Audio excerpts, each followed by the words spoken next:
Haring Bangis, paano naman yung diet ka nga pero wala kang exercise? Any tips naman, Haring Bangis? So ayan, sagutin natin tong tanong ni Rodney. Magandang tanong yan kasi meron tayong mga kakilala na talagang nagda-diet sila pero hindi sila masyadong nag-exercise o minsan hindi talaga nag-exercise kasi busy sila. Okay, ang mapapayo ko, ang masasabi ko dito sa ganito, sa ginagawa ni Rodney na naka-diet siya pero wala siyang exercise is okay lang. Okay? Okay lang yan. Mas maganda yan kesa hindi ka nagda-diet tapos hindi ka pa nag-workout. Siyempre, yun ang pinakapangit sa lahat. Pero kung nagda-diet ka, hindi ka na masyadong nag-exercise, is okay lang din naman.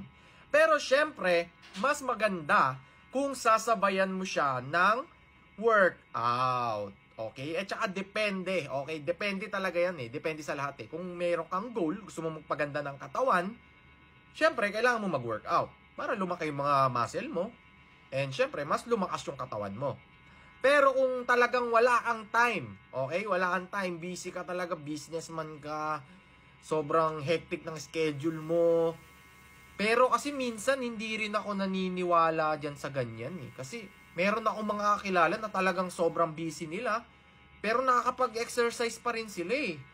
Kaya minsan, ewan ko na lang hindi ko rin masabi eh. Kasi wala rin ako sa katayuan nila para sabihin yung ganun. Pero meron kasi akong kakilala na kahit sobrang busy niya, meron talaga siyang time para mag-exercise eh. 'Di ba? Pero kung wala talaga, kung halimbawa, wala talagang time, o kaya minsan tinatamad ka pero nagda-diet ka naman, okay na rin siguro. Oh, kaysa wala, 'di ba? Kaysa walang diet, walang exercise eh. Pero ang pinaka-tips na mabibigay ko, gumawa ka ng time. Okay, wag mong hanapan ng time yung pag-exercise. Gawan mo siya ng sarili niyang oras. Okay? Kahit anong oras, umaga, tanghali, gabi, o madaling araw, isang oras lang naman yan. Sa isang araw mo, o kaya sa isang linggo, kailangan maglaan ka ng isang oras, di ba? No excuses. So yun po ang masasabi ko. Sana naman kahit isang oras lang sa isang linggo. Okay? Ano bang magandang workout?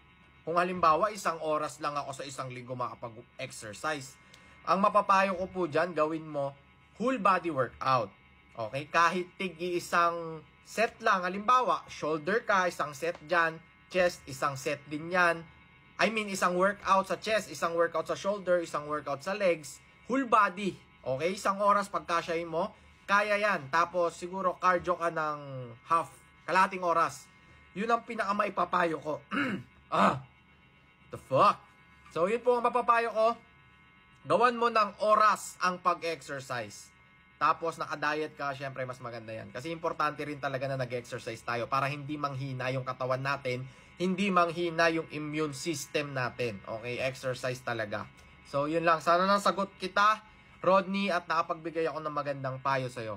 Yeah, let's go, Haring Bangis.